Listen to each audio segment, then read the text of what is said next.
La gran manipulación cósmica, es un libro un tanto distinto al resto de los que este autor escribe.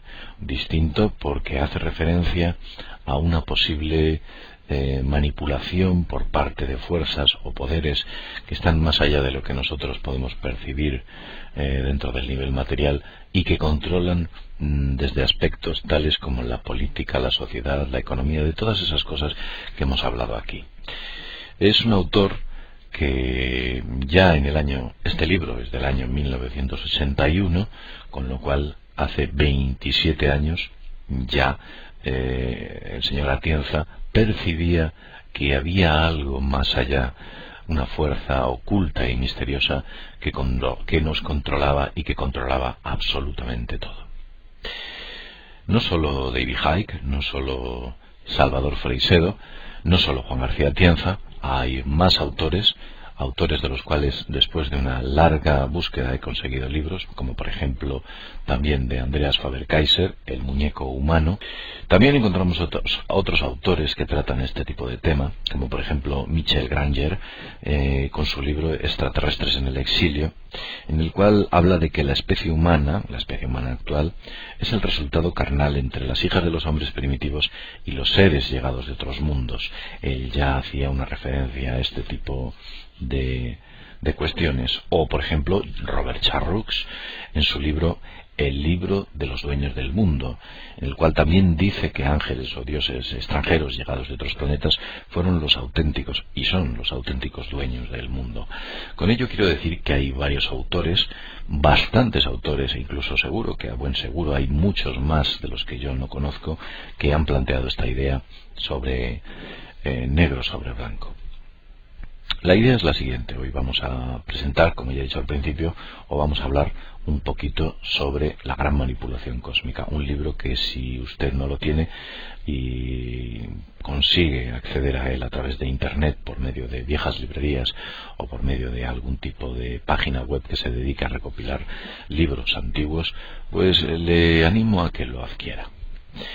En este libro yo he hecho una pequeña selección de párrafos que me gustaría leerle para que usted entendiese la idea que el señor Juan García Atienza aporta. Por ejemplo, hay una parte donde el señor Atienza la titula Juicio final, los buenos y los malos. Atienza dice que ahora hay, por un lado, un porcentaje alarmante de parados, y esta alarma la provocan los mismos que han contribuido a provocar el paro que se sufre. Por otro lado, una masa informe de ciudadanos empeñados por igual en mantener posición y supervivencia. Finalmente, una minoría de ganadores a quienes la crisis ha logrado finalmente diferenciar, de modo que resulta ya relativamente sencillo apostar por ellos. De un modo casi insensible, la crisis económica de Occidente, transformada en crisis social y hasta, entre comillas, perdón, religiosa, rompe la raíz de nuestras vagas ideas de democracia y de igualdad y establece un novísimo sistema de castas. Esto es importante. Las clases, cuando la sociedad se disgrega, se fragmenta, es importante para el control social.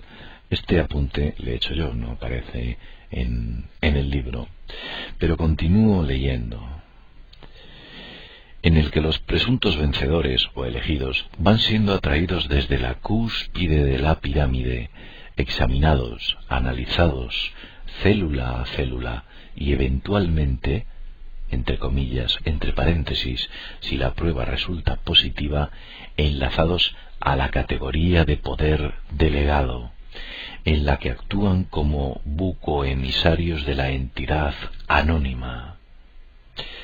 Aquí Atienza ya percibía de que existía una entidad anónima que ensalzaba a ciertos grupos sociales y ciertas personas que eran analizadas corpúsculo a corpúsculo de manera milimétrica para ver si eran merecedores del éxito.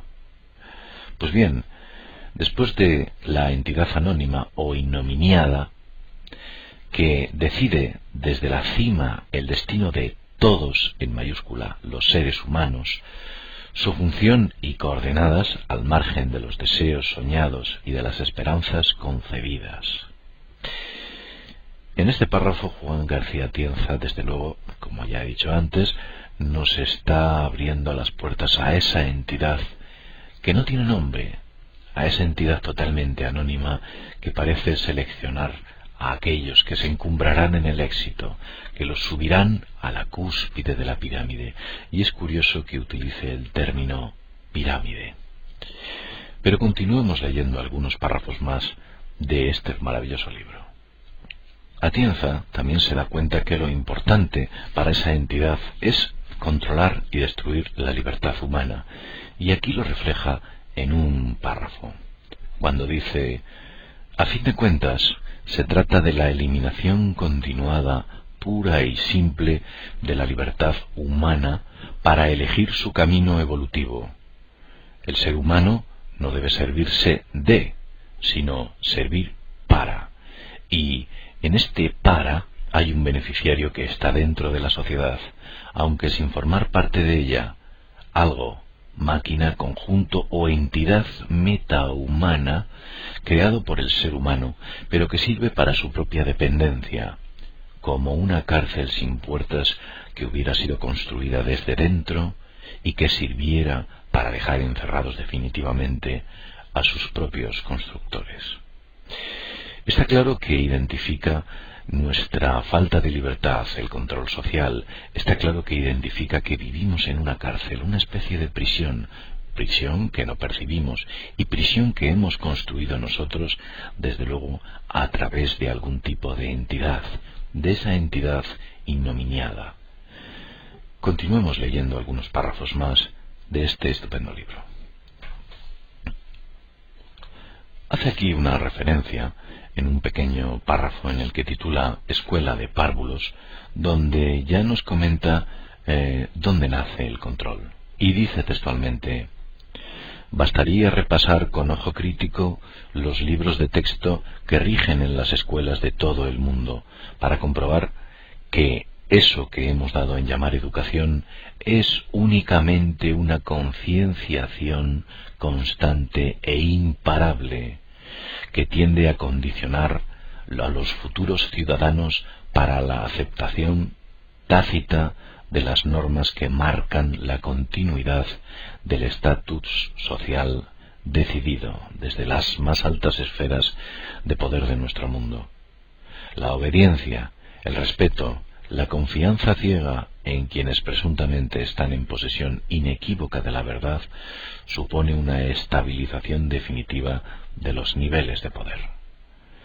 Aquí Juan García Atienza ya nos está diciendo que el control humano comienza desde la niñez, desde los primeros libros de texto. Ya se enseña a qué es lo que hay que obedecer y qué es lo que no se puede hacer.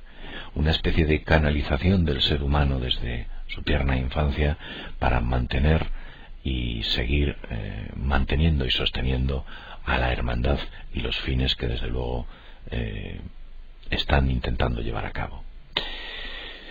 Pero continuemos leyendo.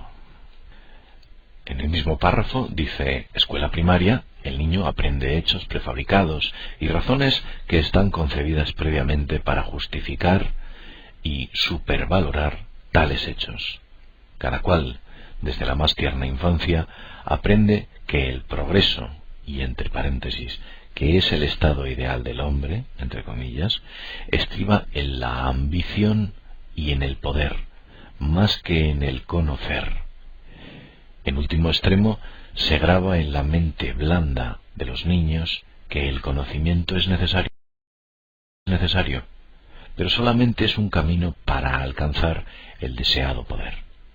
En realidad lo que se nos está generando en nuestra niñez es una alimentación o sobrealimentación de la ambición humana al precio que sea, que eso es, que duda cabe, un valor muy importante para esa hermandad, esa entidad metahumana, para poder conseguir y poder mantener esos fines a los que nos está llevando.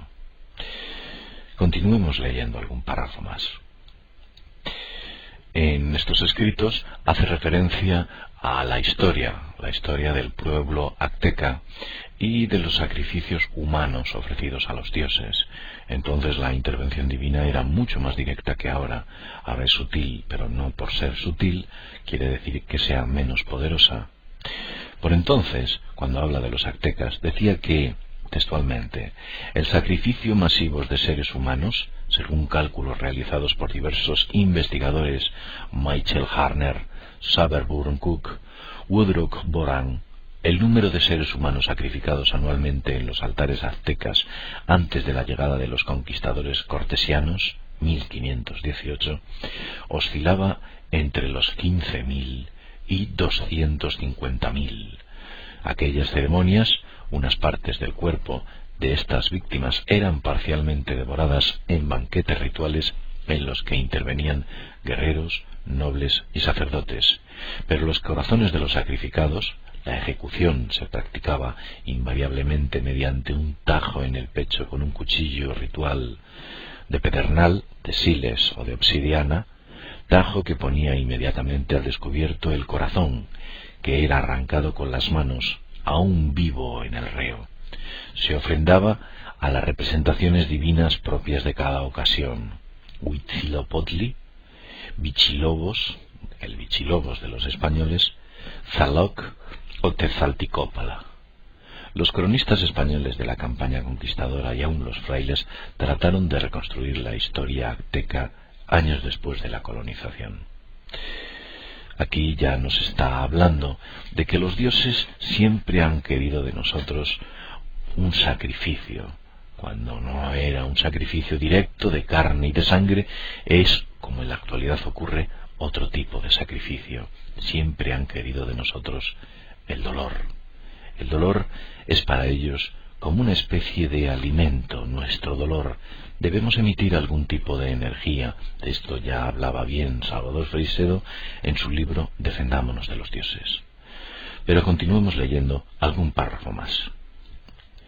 También aquí habla de los sacrificios y dice que sólo realizaban sacrificios florales a las mismas divinidades agrarias que a los aztecas, cuando llegarían a inmolar a la llegada de Hernán Cortés en el 1519 al menos una víctima diaria, sin contar con las épocas de guerras victoriosas en las que las matanzas rituales y los banquetes religiosos llegaron a dar cifras espeluznantes, como las registradas después de la campaña de Oaxaca en el año 1486, cuando fueron sacrificados más de 20.000 prisioneros en una sola ceremonia.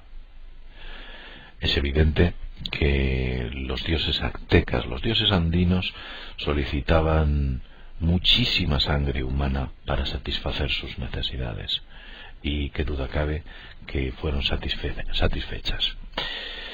Continuemos leyendo algún párrafo más de este maravilloso libro, La gran manipulación cósmica, de Juan García Tienza.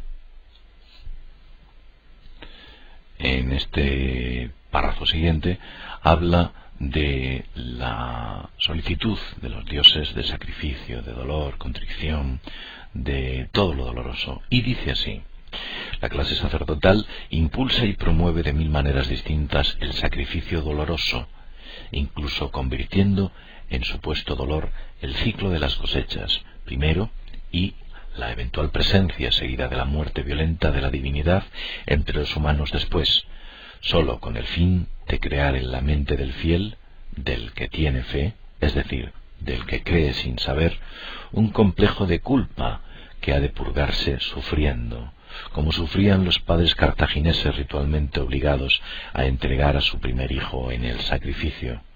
Y aquí, y esto es un apunte que yo hago, ya vemos cómo aparecen los primeros sacrificios de niños, la sangre de los niños.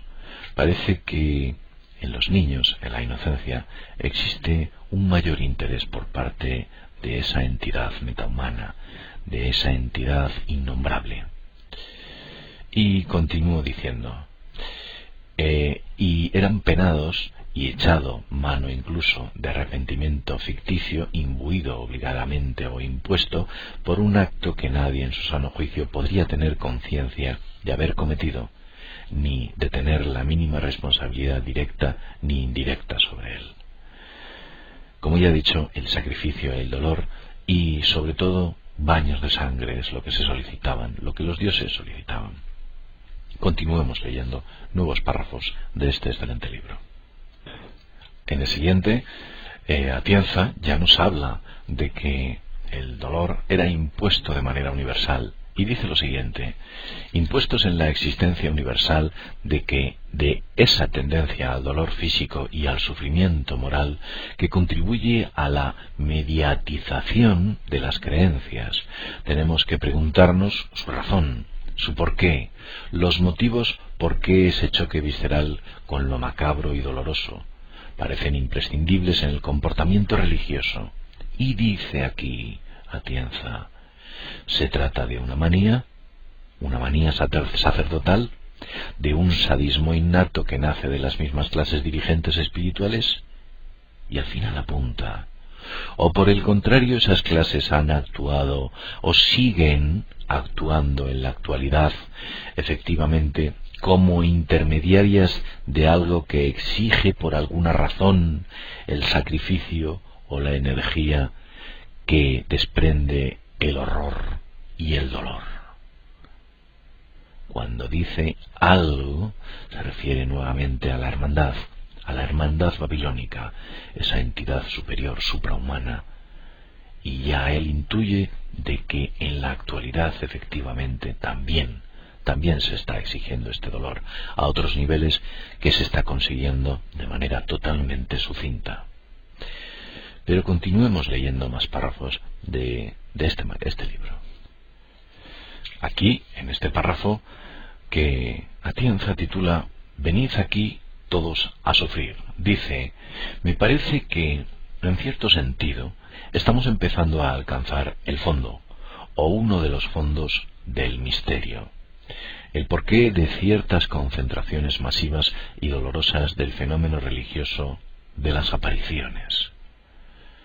Un hecho a tener en cuenta que en más de una oportunidad he tenido ocasión de traer a colación es que la existencia de lugares mágicos que ha mantenido sus cualidades en muchos casos desde la prehistoria hasta nuestros días, se han dicho que tales lugares son centros de poder, encrucijadas de corrientes telúricas, ombligos del mundo, en los que se concentran determinadas energías cósmicas. Hay ciertos lugares magnéticos, y esto aquí yo lo apunto, como bien dice Atienza, en los que parece que los dioses dicen y deciden: venid aquí todos a sufrir por mí, para vuestra salvación. Exigen dolor, sufrimiento, sufrir, que es lo que le place a los dioses. El sufrimiento humano es un placer para ellos, un placer que desde luego disfrutan y que nosotros tenemos que empezar a identificar, que nosotros debemos empezar a evitar ese dolor, esa contrición que los dioses nos exigen, y también nos exigen la masificación en lugares de poder, en centros de poder, ya sean ermitas, ya sean lugares de aparición, ya sean iglesias, ya sean grandes templos como catedrales, enormes mezquitas, o, por ejemplo, estadios de fútbol, en los cuales el fervor de las masas del equipo vencedor y la tristeza y el dolor del equipo perdedor generan poderosas energías. Recordemos que en no pocos estadios de fútbol, donde la gente se concentra a diario todos los domingos, se han llegado a ver algunas ocasiones ovnis. Esos ovnis o esos seres parece que están recogiendo algunas energías que a buen seguro los humanos emiten en esos lugares. Eso es lo que quieren de nosotros, entre otras muchas cosas. Pero principalmente la generación por parte de nuestro organismo de algún tipo de energía que única y exclusivamente se produce cuando existe exaltación. Y la exaltación del dolor es mucho más fácil de obtener que la exaltación de la alegría. La exaltación del dolor, aparte de que es mucho más instantánea y mucho más rápida y eficiente que la exaltación de la alegría, para los dioses desde luego les satisface, o a ellos les satisface mucho más.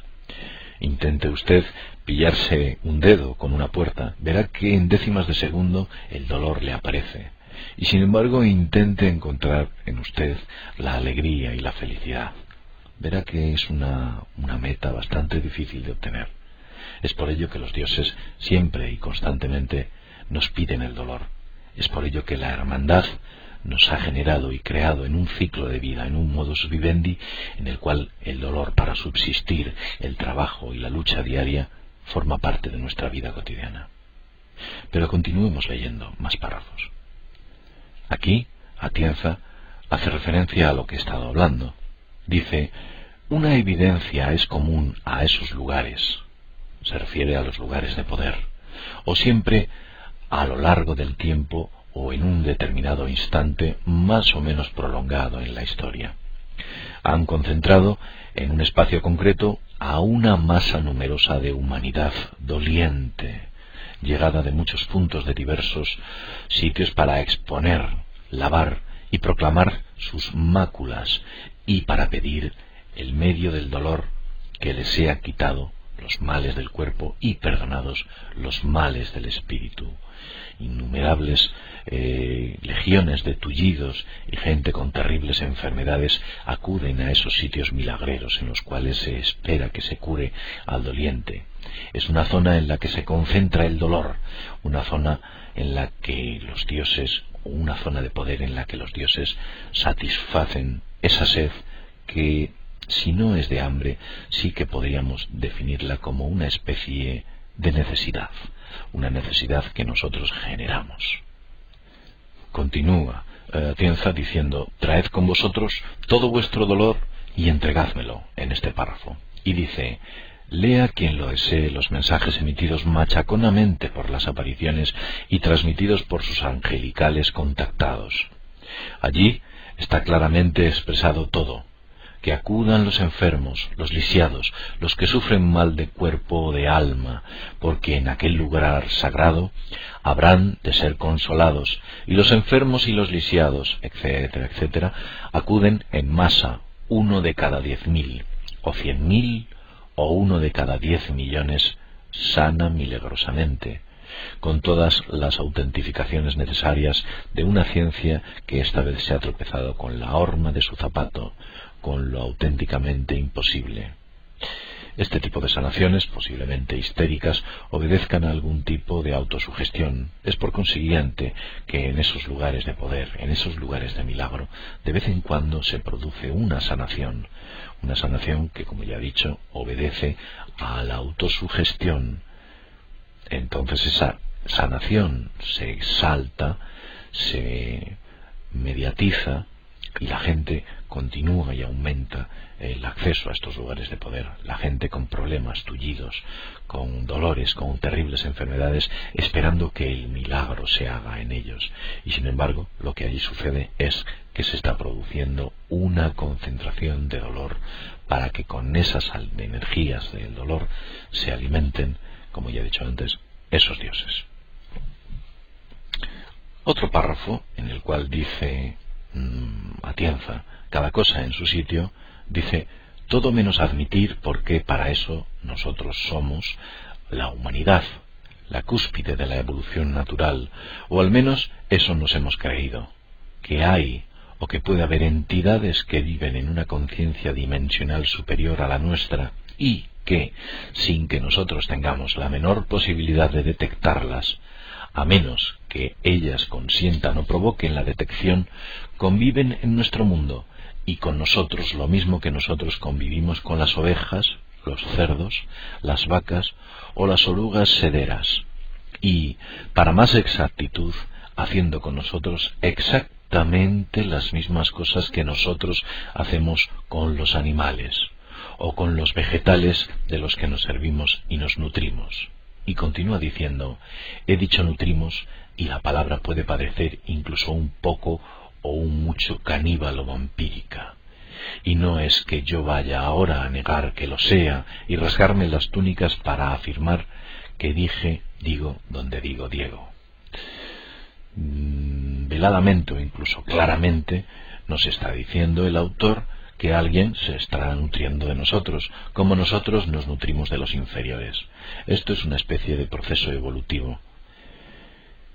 Quizás para los animales, como decía Icke en el comienzo de El Gran Secreto, para las vacas que pastan en el campo, es muy difícil percibir que ese camión que se lleva a sus vecinas, a sus vacas compañeras, no se las lleva de excursión o no se las lleva a prados mejores.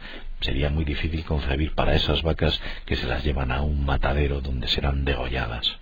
Es muy difícil concebir para esas vacas que el granjero o el vaquero que las está cuidando lo hace sencillamente para que posteriormente sean sacrificadas y sirvan de alimento para los hombres. Este tipo de comprensión o entendimiento, como ejemplo, podría servir para las entidades superiores. Quizás ellos nos utilicen como alimento, pero de otra forma a lo que nosotros podamos entender.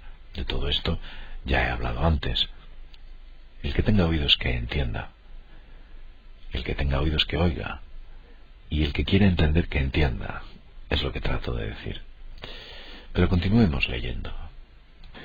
Dice, nutrición, y he querido expresar precisamente eso, nutrición, canibalismo, alimento, comida, subsistencia, vitaminas y proteínas e hidratos de carbono, o la materia o la energía que puede servir de sustituto o de complemento nutricional a las entidades que sin saberlo nosotros racionalmente están ahí, nos manipulan porque ese es su derecho dimensional y natural, el de manipularnos exactamente lo mismo que nosotros, los amos del mundo, no lo olvidemos, estamos o nos consideramos en el derecho de devorar y dirigir y manipular a los seres de las conciencias dimensionales inferiores.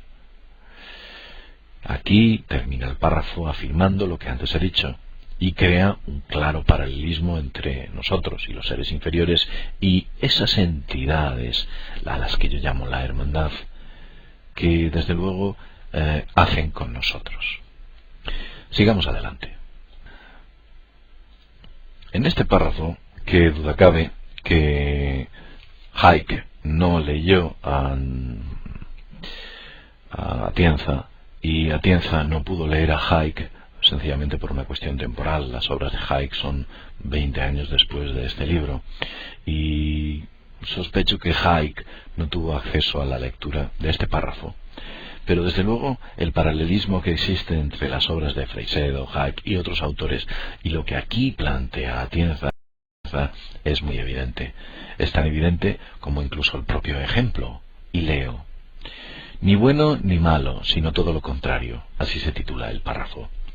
Y dice: fijémonos en un hecho que a mi juicio de ver podría arrojar un poco de luz, aunque no fuera mucha, a la hora de enfrentarnos con la carencia de un encaje dualista de los hechos fortianos, y como resumen y ejemplo de todos ellos del fenómeno ovni, en todas sus fases. Nos hemos detenido alguna vez a pensar que nuestro concepto del bien y el mal, del amor y del odio, de lo izquierdoso y lo derechista, está referido siempre a nosotros y jamás a la naturaleza, al resto de las especies que la componen. Cuando damos muerte a una res para comerla, o cuando arrancamos una lechuga para hacernos con ella una ensalada, no nos planteamos en modo alguno si somos buenos o malos con el cordero o con la hortaliza, sino que esas cosas son buenas para nosotros. Siguiendo la misma vía de pensamiento, planteemos el caso del rebaño de vacas o de cabras que cuidan nuestros pastores, tratando de llevarlo a los mejores pastos, haciendo que coman la mejor hierba y engorden. ¿Lo hacen acaso por altruismo? Si lo hicieran por eso, el pastor, es decir, si confesase que su único afán era proporcionar la felicidad a sus animales, todos nosotros le tildaríamos de loco, de absurdo, de irracional, porque, diríamos, los seres inferiores a nosotros en su totalidad están ahí precisamente para servirnos, o para que nosotros nos sirvamos de ello. Lo tonto y lógico sería detenernos a pensar en si obra mal el leñador con el árbol, que abate a golpes de hacha, o el fabricante de seda con las mariposas que no las dejan hacer, o el pescador dominguero que vuelve de su jornada con la media docena de truchas en la cesta, solo pensamos en una eventual mala acción hacia los demás seres de la naturaleza cuando esa acción no reporta provecho alguno a quienes la llevan a cabo.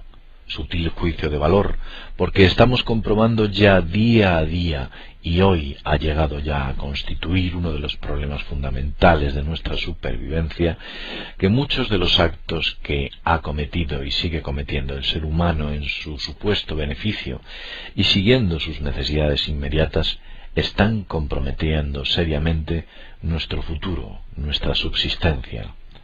Pero no se trata de esto aquí y ahora, sino de que hacemos conformando nuestra razón y nuestra moral, igualmente racional, a nuestro exclusivo beneficio. Y dice después, vamos ahora de nuevo con el fenómeno irracional, con la presencia entre nosotros de lo esencialmente falso de lógica y la carente razón.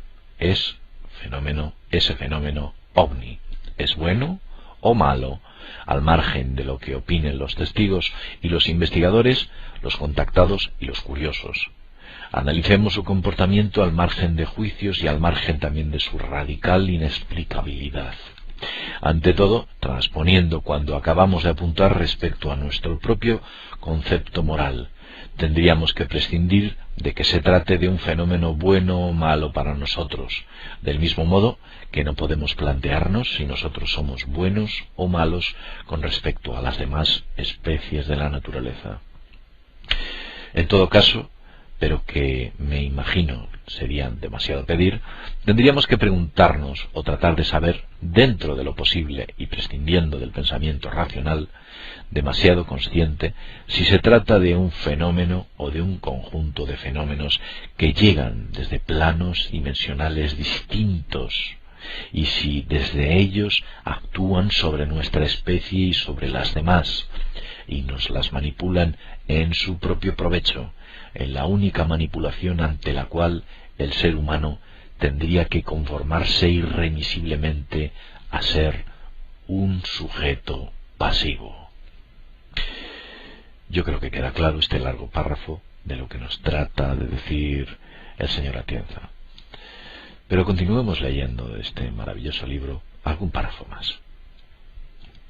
Nuevamente, en esta parte, nos habla de las fuertes energías que se producen en ciertos lugares de poder y dice: hay pues en este asunto de las apariciones una doble vertiente que no debemos pasar por alto.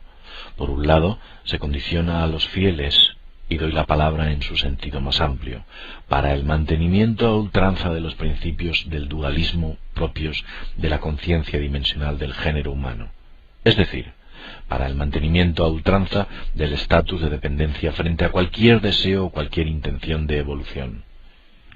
Por otro lado, se provoca una fortísima corriente de energía colectiva, enfermos, penitentes, disciplinantes y corrifeos, en un centro presuntamente divinizado que parece apto a juzgar por su secular implantación mágica para canalizar esa energía hacia un destino que no podemos en modo alguno adivinar, pero que, sin duda alguna, resulta útil para alguien o para algo.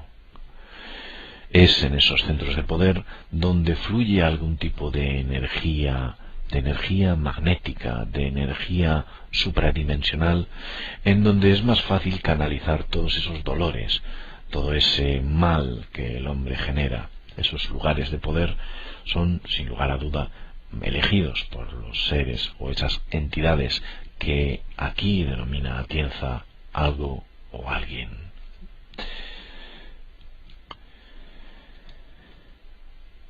Otro párrafo en el que dice, se titula Casos, modos y maneras del contacto personal. Y dice lo siguiente: es interesante la anécdota que aquí cuenta con respecto a ciertos contactados.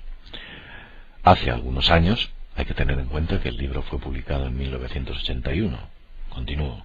Hace algunos años se dijo en Gran Canaria un caso que no es seguramente único, pero que tuvimos un resultado que resume por su carácter violento otros muchos que tienen consecuencias menos espectaculares. Fue la historia de dos muchachos de poco más de 15 años que desde tiempo atrás aseguraban mantener contacto con entidades extraterrestres mentoras por medio de la Ouija.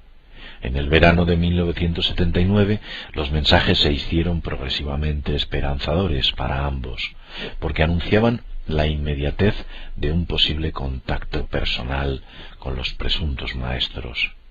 Un día, la Ouija concretó una cita en uno de los parajes más solitarios y desolados del noroeste de la isla. Allí acudieron los dos chicos en un día tórrido de agosto. Recorrieron bajo el sol kilómetros de tierra calcinada sin que llegase a producirse el esperado contacto, hasta que uno de ellos, ya entrada la tarde, comenzó a sentir serios trastornos que, ya anocheciendo, le obligaron a pedir a su compañero que fuera a buscar ayuda, porque él no podía ni siquiera moverse. El pueblo más cercano, San Nicolás, quedaba a unos 15 kilómetros, lo cual supuso 3 horas de largos caminos hasta llegar a él. Ya en la madrugada, el chico regresó con un médico y algunos vecinos donde se encontraba su compañero. Y atento a lo que dice aquí, no encontraron de él más que un montón de despojos carbonizados que la Guardia Civil tuvo que recoger con palas porque se deshacían al menor contacto. El forense dictaminó muerte por insolación aguda, algo casi hilarante, un diagnóstico, digamos que absurdo. Encontrar un cuerpo carbonizado, hecho polvo, y dictaminar insolación aguda. Supongo que sería para el médico el síntoma más apreciable de los restos que encontró. Pero no obstante, vemos aquí como hay algunos jóvenes, incluso en la actualidad, que intentan o deciden hacer contacto con esas entidades. Y yo, desde el mundo desconocido, repito, eviten hacer contacto con esas entidades, porque ellos siempre nos van a utilizar para su provecho. Nunca van a satisfacer nuestras necesidades, solo van a satisfacer sus necesidades, e incluso si éstas pasan por deshacerse de uno de los contactados. Eviten la Ouija, la escritura automática y cualquier otro tipo de contacto con esas entidades inferiores que nos están controlando para su alimento. Decía Salvador Freixedo en su libro Defendámonos de los dioses que el pez más tonto es más listo que el hombre más hábil dentro del agua. Es por tanto que mientras nosotros nos mantengamos en nuestro medio y ellos se mantengan en el suyo y no intervengamos en el suyo, nosotros de alguna manera nos mantendremos relativamente a salvo. Relativamente.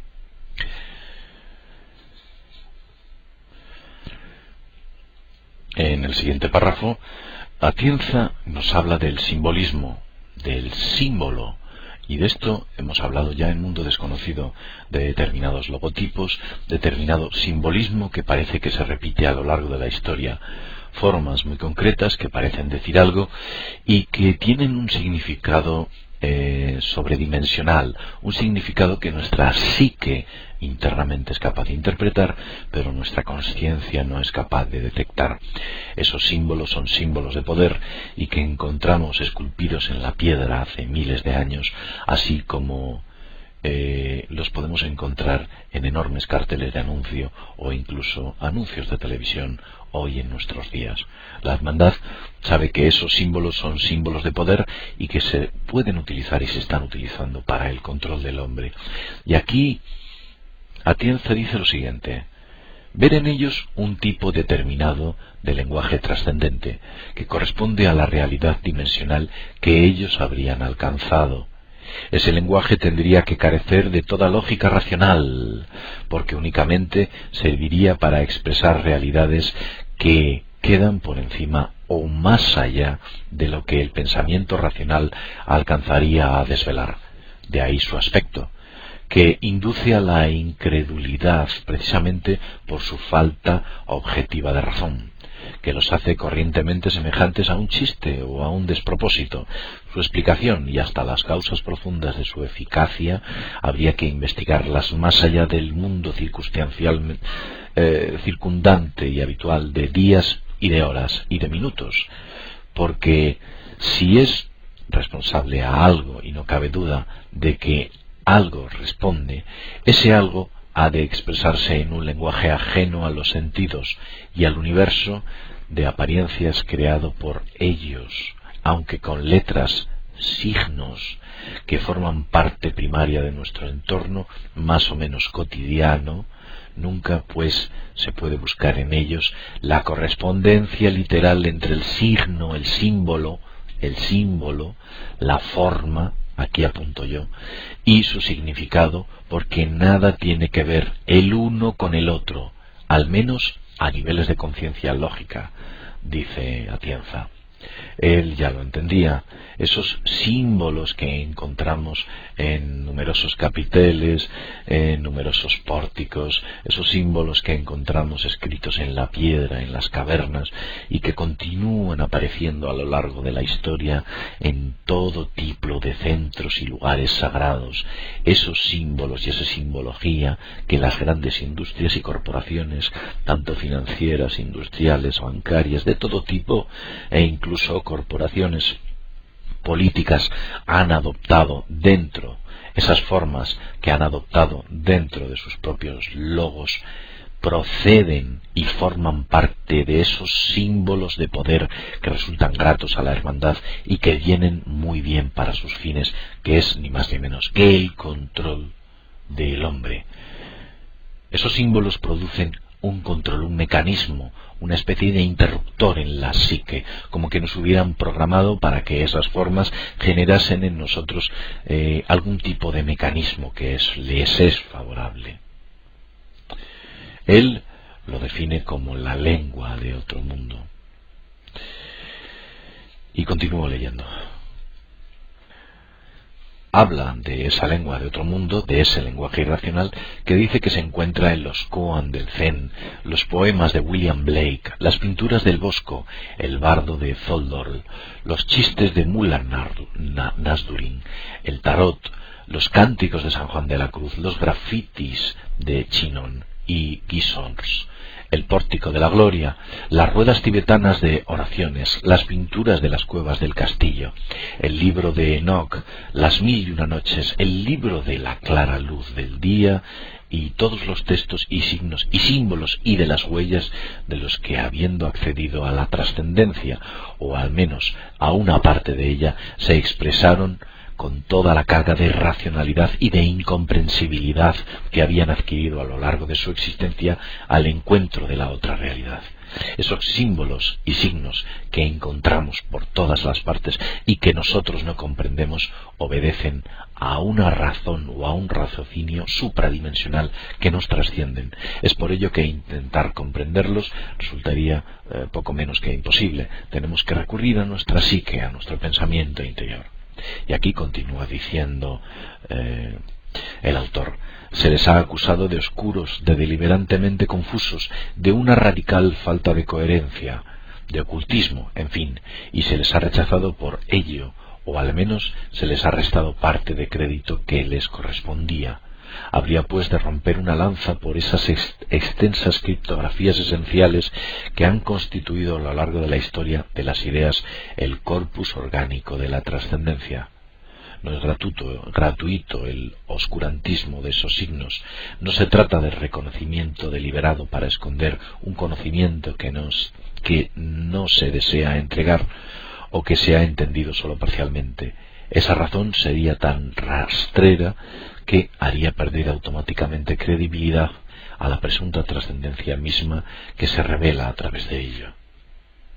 Es por ello que en muchas ocasiones, cuando queremos identificar el simbolismo dentro de todo nuestro entorno y todo aquello que nos rodea, ya lo he dicho en alguna ocasión, debemos más que acudir a nuestro raciocinio. Cuando observemos un signo o un símbolo, tenemos que mirar dentro de nosotros e intentar encontrar o descubrir la sensación que nos está produciendo. Ahí está el secreto para descubrir y entender ese simbolismo. ¿Qué genera? ¿Qué idea nos genera? ¿Qué sensación nos genera? No intentemos hacer un análisis metafísico, una especie de intento de descubrir la llave a un conocimiento oculto. No existe. Estamos hablando de un simbolismo de poder.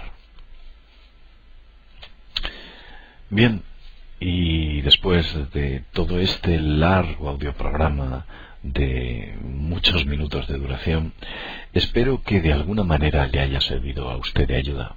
Y qué duda cabe que si puede conseguir este libro, este excelente libro de la gran manipulación cósmica de Atienza, hágase con él. Ojalá quizás se reedite en alguna ocasión esta magna obra para que usted la pueda adquirir y aprender de lo que allí pone.